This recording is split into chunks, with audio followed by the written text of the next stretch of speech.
Today we're going to look at this energy transfer problem called the sliding block. And what we have here is we have a block that's at some height, we'll call it big H, moving at some speed, we'll call it V at A, that's the initial velocity at A, slides down a ramp through position B, up a smaller ramp to position C over a rough surface of coefficient of friction mu and distance d, and ends up possibly over here at location big D. And the first question is, can we represent the speed of the block at point B given point A? Well, this is another energy conservation problem. So if we have an energy conservation problem, our whole idea is that the energy at A has to be equal to the energy at B. And so we come here and we look at A and we say, what's the energy situation at A? Well, one of the things I notice is that there is some kinetic energy because it's moving, and it's up a height, so there is some gravitational potential energy. So I'm going to say my gravitational potential energy at A plus my kinetic energy at A has to be equal to, and at B, all right, we're going to call this H equals 0 down here.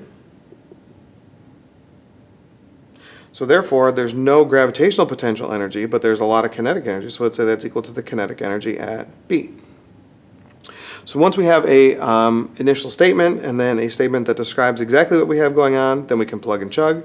We end up with mgh, oh, it's a big H, plus 1/2 m, this is speed at A squared, is equal to 1/2 m times the speed at B squared. And this statement now is going to allow us to plug and chug. What we'll notice is that the mass of the block somehow magically disappears. And so we're left with a statement that says GH plus 1/2 the speed at A squared is equal to 1/2 the speed at B squared. So I'm going to solve for V at B. So I'm going to multiply through, and I'm going to move to this to the side.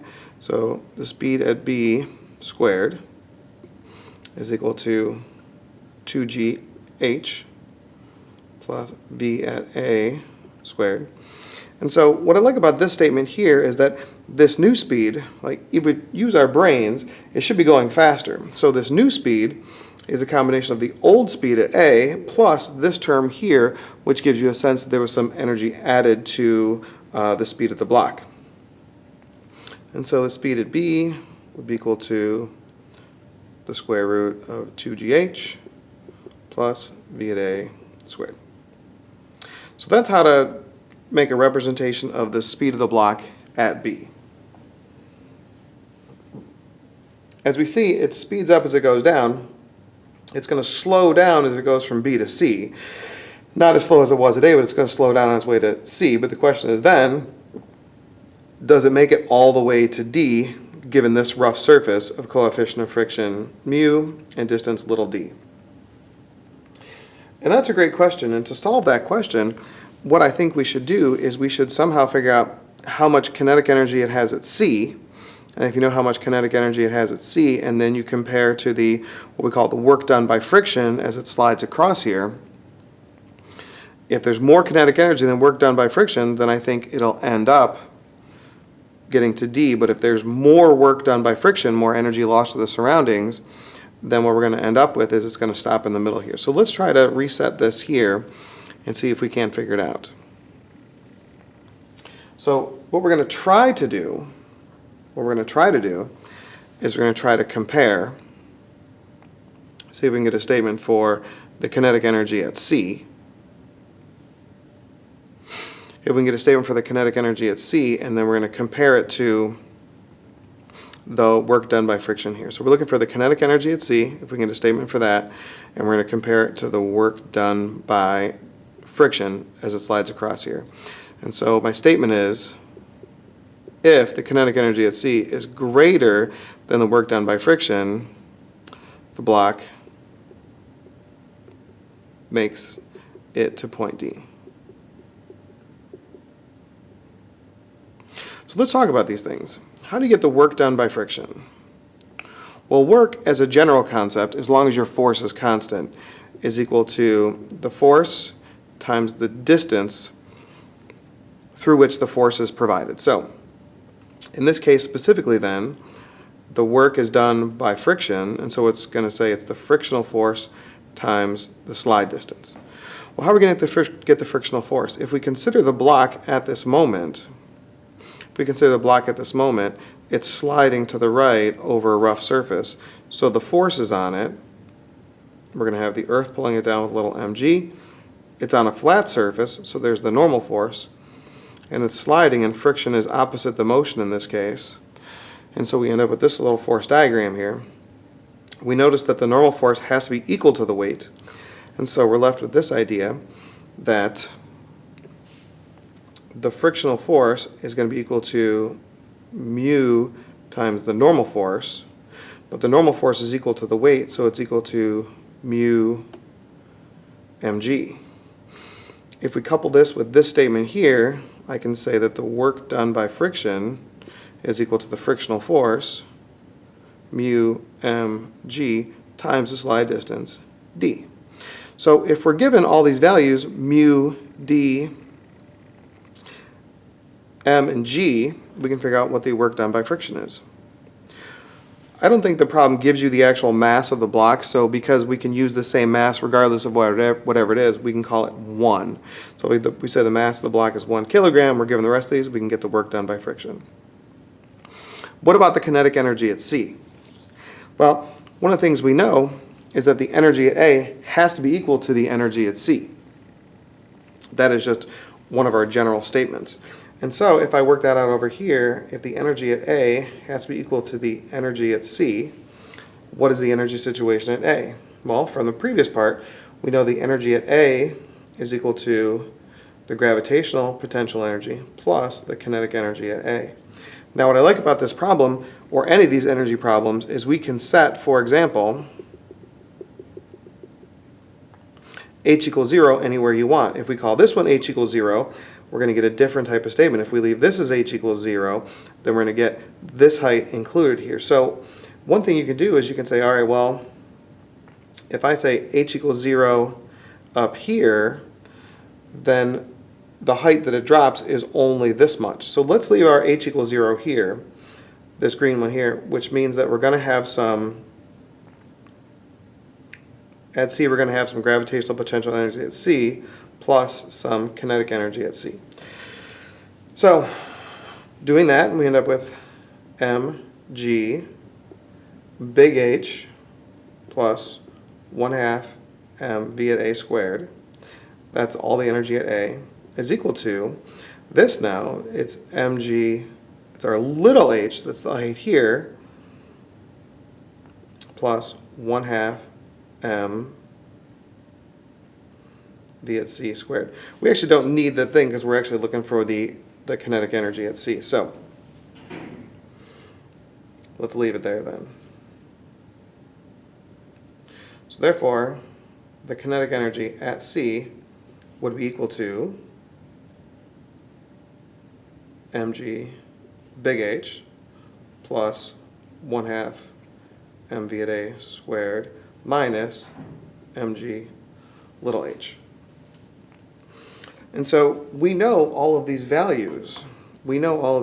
So we can go ahead and say that m is equal to 1. So we know mg big H, m and v at A squared, and then m and g and little h. So we can get a value for this.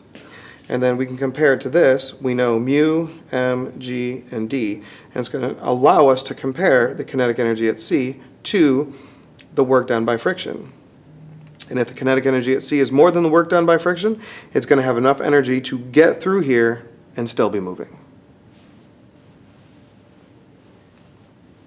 The last part of this problem says, if the block does reach point D, how fast is it moving? And if it doesn't, how far through the rough surface does it travel? So really what it's asking us to do is it's asking us to compare, again, the energy at A to the energy at D. And so let's do that. Let me reset this.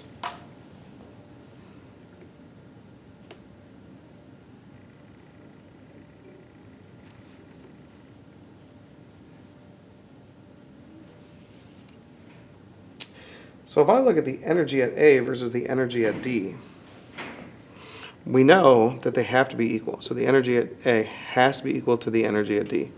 Again, because we're always comparing everything to the energy at A, we know it's gravitational potential plus the kinetic at A is equal to, and I love D because D, it's gone up a little bit of hill from, again, our H equals 0. So there's some gravitational potential energy. We lost a bunch of energy to the work done by friction plus the kinetic energy at point D. So this is assuming that it had enough energy to kinetic energy from C to get to D. And that's fine, and we can just work it out like this. So we end up with this, m, g, and this is big H, that's the gravitational potential energy here, plus 1/2 m speed at A squared is equal to, well, what's the gravitational energy here?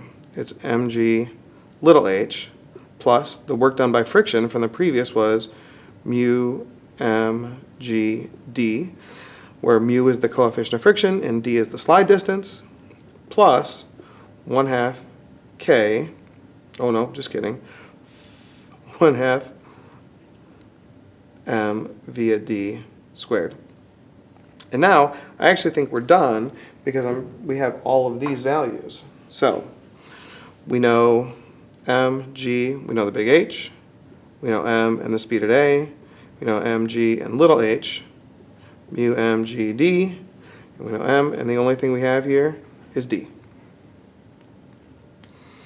If this problem were a little bit different, and let's say we figured out that it doesn't make it through, okay, figure out it doesn't have enough kinetic energy to make it through, that's not a problem because we end up with the same type of statement. So let's look at that. We end up with the energy at A will be equal to not the energy all the way at D, but the energy to some point here where it stops.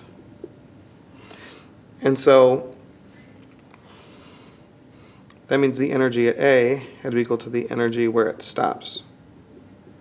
So what does that say then? Well, we'd still end up with the gravitational potential plus the kinetic at A is equal to get to here, it still had to go up this little hill, so it's the gravitational potential plus, but now all the energy is lost to the work done by friction. So we end up with mgh plus 1/2 big H, m v at A squared is equal to mg little h plus mu m g, and now we need a new term for the distance it goes to stopping. And we're going to call that L. But we can solve for L directly because I know m, g, and big H, I know m and v at A, I know m, g, and little h, and I know my mu, my m, and my g, and the only thing I didn't have was the L. And that is our tutorial on solving the sliding block assessment.